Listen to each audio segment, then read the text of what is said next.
요! 부처했어. 네, 안녕하세요. 식품 사업하는 사람들의 심유중 행인사입니다.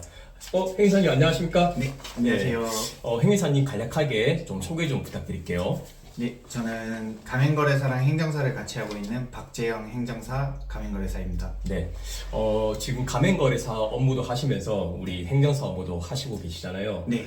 저희도 이게 식품 사업하는 사람들의 주 고객층이 프랜차이즈 본사 업체에서 이렇게 연락 주시는 경우가 많거든요. 네. 그런데 이 가맹거래 사업을 하기 위한 가장 먼저 기초적인 조건들이 있을 것 같은데요. 네. 그거 어떤 건지 있는지 한번 간략하게 소개 좀 부탁드릴게요. 네. 가맹사업을 하시려면 가장 먼저 중요한 게 네. 다른 뭐 식품 영업이라든지 영업을 하실 때는 네. 영업 등록을 하셔야 되잖아요. 네, 네. 영업 등록이라든지 신고가 필요한데 네. 가맹사업도 마찬가지로 공정거래위원회에 정보공개서라는 것을 등록을 해야 됩니다. 네. 정보공개서는 이제 가맹사업을 하실 때 그 관련된 회사 그 네. 본사 가맹본부의 정보부터 시작을 해서 어떤 가맹사업을 하고 네. 현재 가맹점은 몇 개이고 네. 가맹점의 매출은 작년도 기준으로 전년도 기준 얼마 정도가 나오며 네.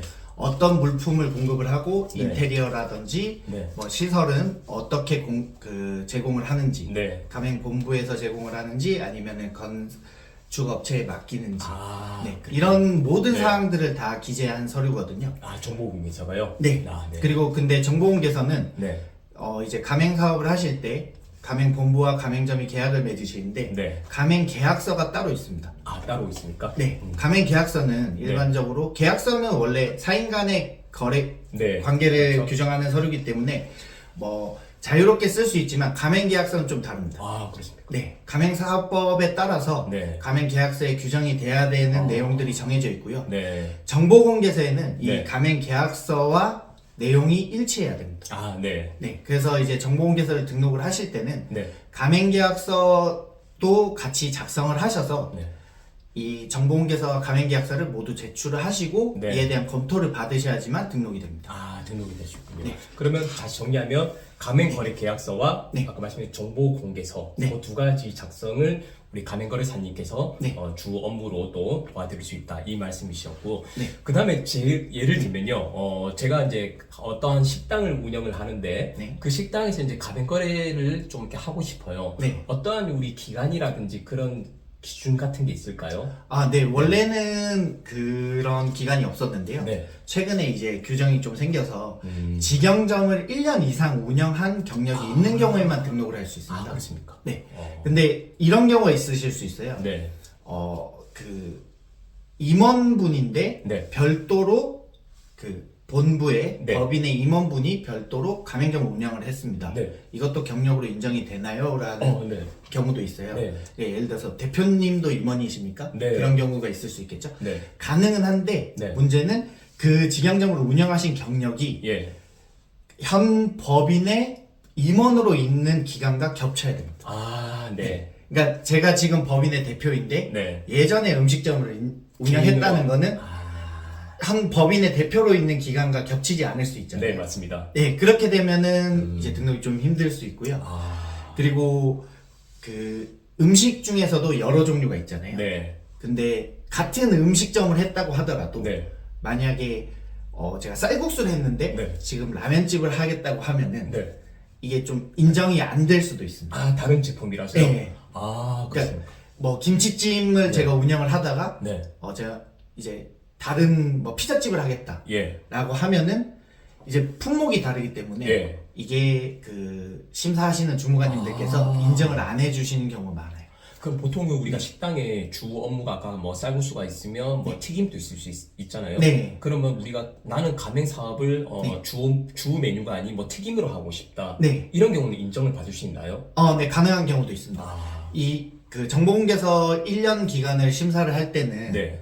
이제 행정사님께서도 많이 영업 등록이라든지 네. 이런 인허가를 해보셔서 아시겠지만 네. 대부분 영업 등록이나 인허가는 네. 서류를 중심으로 보거든요. 네, 네, 맞습니다. 서류상 기간이라든지 품목이 맞으면은 네. 주무관님들이 뭐 다른 말씀을 안 하신 경우가 많아요. 네. 근데 정보공개서 등록 시에는 네. 이 1년 요건을 심사를 할 때 되게 재밌는 게 네.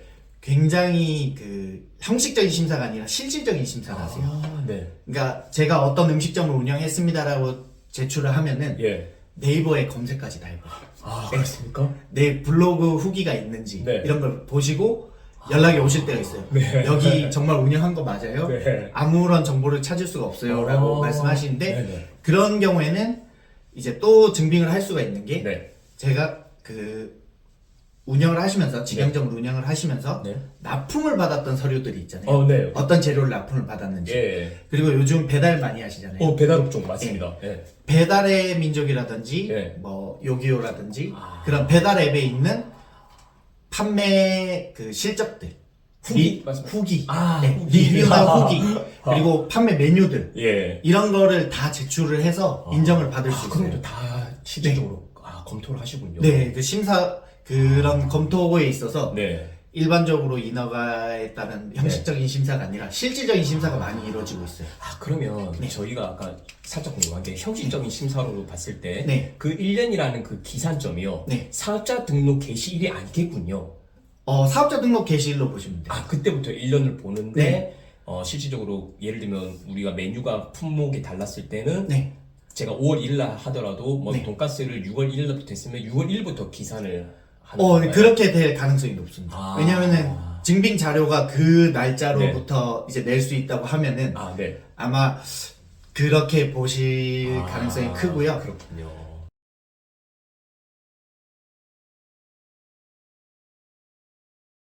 가맹업을 저희가 식품제조 가공업을 인허가를 저희가 대행을 하면서 네. 우리 사례가 있어서 우리 박재영 우리 가맹거래사님 행정사님하고 같이 이제 협업을 하는 그 사례가 있잖아요. 네. 그 업체 같은 경우도 사실은 이 1년을 계산하는 그 기준을 네. 서류가 조금 기간이 부족해서 네. 그래서 이제 좀 추가적으로 이제 또 기간을 기다리고 있는 네. 상황이잖아요. 이런 맞습니다. 사례가 많은가 봐요. 네, 꽤 있습니다. 네. 예를 들어서 이런 경우도 있을 수 있어요. 중간에 업종을 변경을 하신 거예요. 업종요. 네. 네. 근데 뭐 사업자 명이 바뀌었고 사업자 등록증이 바뀐 경우에는 네. 기존에 운영하시던 뭐 직영점을 폐업을 하시거나 네. 아니면 상호로 변경하셔서 이게 변경이 되신 경우에는 네. 사업자 등록 증명원을 제출하라고 하세요. 그 이력이 다 나오잖아요. 네, 기존 사업자 이력이 나오기 때문에 네. 그러면 기존에 사업했던 이력에 대한 별도의 증빙 서류를 또 내야겠죠. 또 그렇게 하시는구나. 저희가 방문했던 제주도 업체 같은 경우에는 네.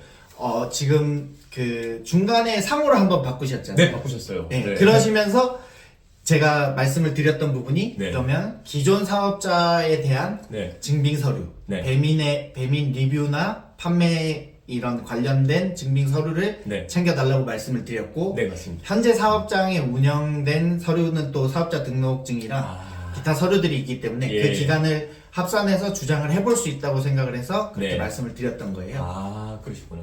그리고 또 하나 궁금한 게요. 아까 말씀드린 그 정보 공개서의 내용상에 보면 아까 뭐 인적인 거, 뭐 시설적인 거, 뭐 로얄티라든지 네. 그런 부분을 초반에 상세하게 이렇게 기록을 해서 네. 등록을 해야 된다는 말씀이시죠? 네, 맞습니다.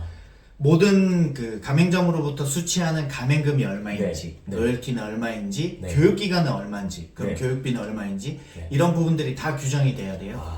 그런데 이런 거를 모르고 네. 이제 좀 허술하게 하시는 분들이 있어요. 가맹비를 예를 들어서 500만 원으로 잡아놓으셨는데 실제 계약하실 때는 1000만 원, 2000만 원을 받아버리시는 경우가 있어요.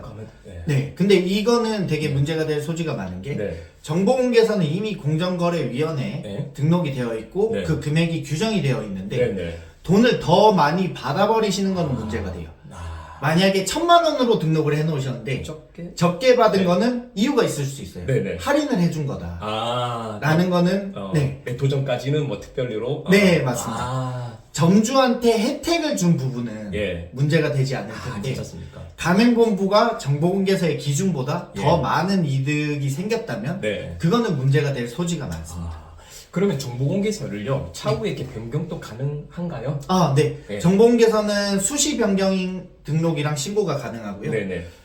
그리고 1년에 한 번 정기 변경 등록 신고가 이루어지고 있습니다. 아, 매년 심사. 그 사업 실적에 대해서 네. 뭐 가맹점은 얼마나 증가했는지 감소했는지 네. 그리고 전년도 가맹점의 매출은 얼마였는지 아, 이런 걸 다 매년 갱신을 해야 되거든요. 네. 그래서 말씀하신 부분처럼 네. 내용이 바뀌었다면은 네. 뭐 정기 변경 등록대에 같이 신청을 넣던지 그래서? 아니면은 수시로 넣던지 네. 그래서 그거를 내용을 바꿀 수 있는데 야. 다만 정보공개서의 내용이 변경이 됐다고 해서 예. 기존에 계약을 체결했던 가맹점의 네. 계약 내용까지 변경되는 건 아닙니다. 아, 그 계약은 네. 의미가 된다. 만약에 정보공개서의 내용이 변경이 됐다면 소급이 안 된다는. 예, 소급이 안 되기 때문에 아. 추후 갱신 계약 때 네. 가맹점주분들한테 이 내용을 말씀을 드리고 그리고 재계약. 재계약 시에 반영을 해야겠죠. 아, 반영이 되군요. 네. 아, 좋은 말씀 해주셨습니다. 네.